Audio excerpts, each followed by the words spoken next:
طارق مسائل۔ جو شخص قربانی کا ارادہ رکھتا ہو اس کے لیے مستحب ہے، بہتر ہے کہ وہ ذوالحجہ کا چاند دیکھنے کے بعد بال ناخن کٹانے اور حجامت بنوانے سے 10ویں تاریخ تک رکا رہے۔ اکثر مسئلہ لوگ جانتے ہیں، ہمارے حضرت والا اس میں یہ بات بھی بتاتے تھے کہ اگر بعض دفعہ ہوتا ہے کہ آدمی شروع میں بھی مونچھیں وغیرہ نہیں کتروا سکتا تو اس کی مونچھیں حدود سے بڑھنے لگتی ہیں، کنارہ کراس کرنے لگتا ہے، تو اس وقت میں کیونکہ یہ ناجائز ہے، اس وقت میں مستحب کے بچ کو ملتوی کریں گے اور حرام سے بچنے کی کوشش کریں گے۔ مطلب کیا کہ چاہے ایسا ہو بھی جائے تو بھی وہ کنارہ کھولنا ضروری ہے، اس لیے پہلے سے آدمی اچھی طرح مونچھیں باریک کر لے تو اکثر ایسا ہو جاتا ہے کہ 9-10 دن تک اتنا نہیں بڑھتے، لیکن بعض دفعہ بڑھ بھی جاتے ہیں تو اس کو کاٹنا جائز ہوگا، کیونکہ اس کو لمبی مونچھوں کے حکم میں لیا جاتا ہے، اور لمبی مونچھیں جو ہیں ناپسندیدہ ہیں۔ من طول شاربہ کے ذیل میں جو لمبی مونچھیں رکھے گا وہ میری شفاعت نہیں پائے گا، اس بات کو آگے پہنچانا چاہیے۔ بہت سے لوگ داڑھی بھی رکھتے ہیں لیکن مونچھیں بھی بڑی رکھتے ہیں، جہاں داڑھی بڑھانے کا حکم ہے وہاں خالف المشرکین میں یہ بھی ہے کہ داڑھیوں کو بڑھاؤ اور مونچھوں کو کترواؤ۔ تو ذی الحجہ کی پہلی تاریخ سے لے کر 9ویں تاریخ تک 9 دن کا روزہ رکھنا مستحب ہے۔ ایک دن کے روزے کا ثواب سال بھر کے روزوں کا ہے، سال بھر کے روزوں کے برابر ہے، اور 9ویں تاریخ یعنی عرفہ کے دن کا روزہ 2 سال کے روزوں کے برابر ہے۔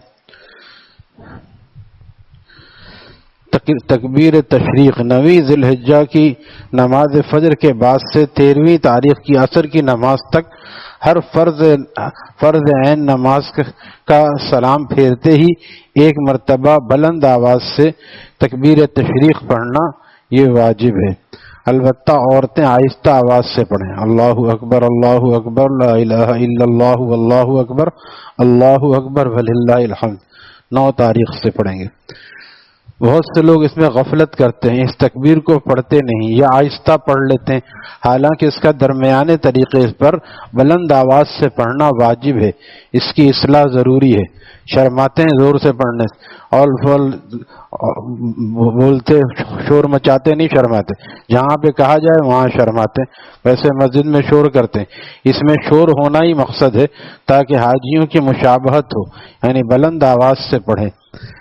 ماہ ذی الحجہ کی 11ویں 12ویں 13ویں تاریخ کو ایام تشریق کہتے ہیں۔ تشریق کے معنی گوشت کو دھوپ میں ڈالنے کے لیے ڈھالنے کے ہیں، چونکہ ان دنوں میں قربانی کا گوشت سکھایا جاتا تھا، اس لیے 10ویں تاریخ کے بعد اس 3 دنوں کو ایام تشریق کہا جاتا ہے۔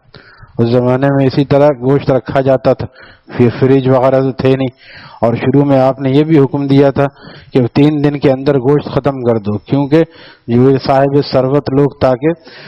بچا کے نہ رکھیں اور دوسروں کو دے دیں۔ بعد میں یہ حکم ختم ہو گیا، جو اگر کوئی رکھتا ہے 1-2 مہینے بھی رکھ سکتا ہے، لیکن بہتر یہ ہے کہ غریبوں میں رشتہ داروں میں اس کو تقسیم کرے، اور ایسی جگہ تقسیم کرے جہاں قربانی نہیں ہوئی ہے۔ آج جو ہوتا کیا ہے، فلاں جگہ قربانی بھی ہوئی، وہاں سے دستی جا رہی ہے، ادھر سے ران جا رہا ہے۔ ہونا کیا چاہیے کہ اعتدال کے ساتھ غریبوں کو جن کے یہاں قربانی نہیں ہوئی ان کو دینا چاہیے۔ غریبوں بھی کیا کرتے ہیں، سزوکی لے کے آ کے ایسے علاقوں میں کھڑے ہو جاتے ہیں، ہر قسم کا آدمی آ رہا ہے لے کے جا رہا ہے، جمع کر رہا ہے جو بھی، تو ایسے لوگوں کو دیکھ کر دیں جو سفید پوش ہو، جو مستحق ہوں۔ تکبیر تشریق میں امام، مقتدی، منفرد، تنہا نماز پڑھنے والا، عورت، مرد، مسافر، مقیم، شہر والوں اور گاؤں والوں سب پر واجب ہے۔ اکیلے بھی جیسے مسبوق ہو جاتے ہیں تو مسبوق کو بھی بعد میں چاہیے کہ وہ بھی ہلکی آواز سے، وہ بھی وہی آواز متوسط درجے کی آواز سے وہ بھی پڑھے، اس میں بھی شرمائے نہیں۔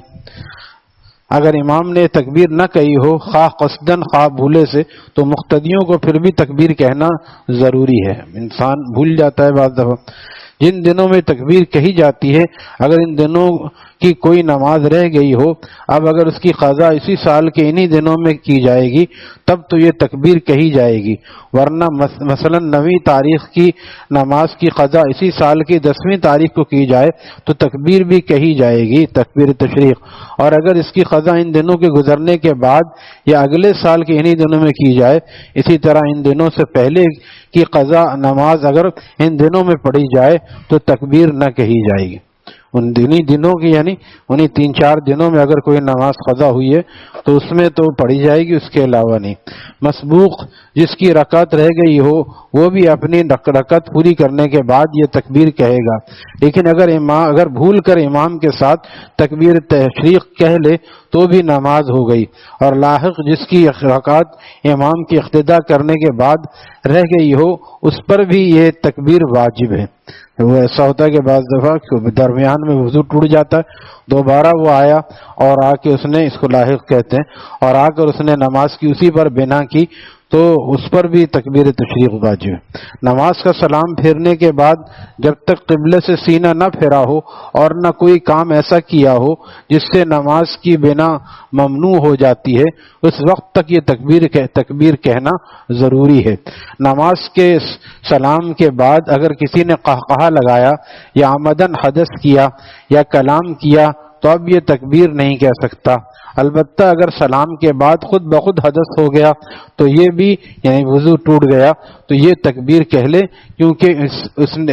ان کے لیے وضو شرط نہیں ہے، جان کے ایسا نہ کرے، اگر ایسا ہو گیا بشری تقاضے کے تحت تو تکبیر پڑھ لے۔ اس کا آسان طریقہ گھروں میں خاص کر مسجدوں میں تو کسی نہ کسی کو یاد آ جاتا ہے، امام بھی اگر بھول جائے مقتدی شروع کر، گھروں میں ایسی جگہوں پر جہاں پر عورتیں نماز پڑھتی ہیں وہاں پہ لکھ کے لگا دینا چاہیے تاکہ نظر پڑ جائے اور پڑھ لیا جائے، ورنہ بھول جاتی ہیں عورتیں، کیونکہ عام طور پر یہ معمول تو سال میں 4 دن کے لیے ہوتا ہے تو انسان بھول جاتا ہے، تو یہ کلمات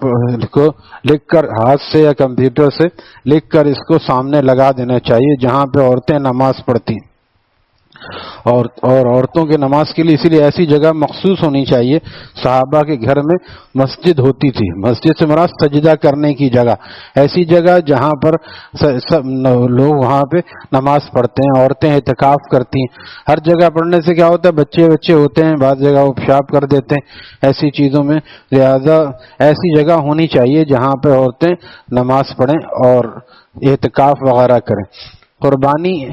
کس پر واجب ہے؟ تو فرماتے ہیں قربانی ہر اس عاقل بالغ مقیم مسلمان مرد اور عورت پر واجب ہے جو صدقہ فطر کے نصاب کا مالک ہو، یعنی اس کے پاس 612 گرام چاندی یا 7.5 تولہ سونا ہو، یا ان میں سے کسی کے بقدر روپے ہوں، یا اتنی مالیت کا مال تجارت یا شیئرز ہوں، یا ضرورت سے زیادہ مکانات، جائیداد یا گھریلو سامان ہو جس کی مالیت 612 گرام 52.5 تولہ چاندی کے برابر ہو۔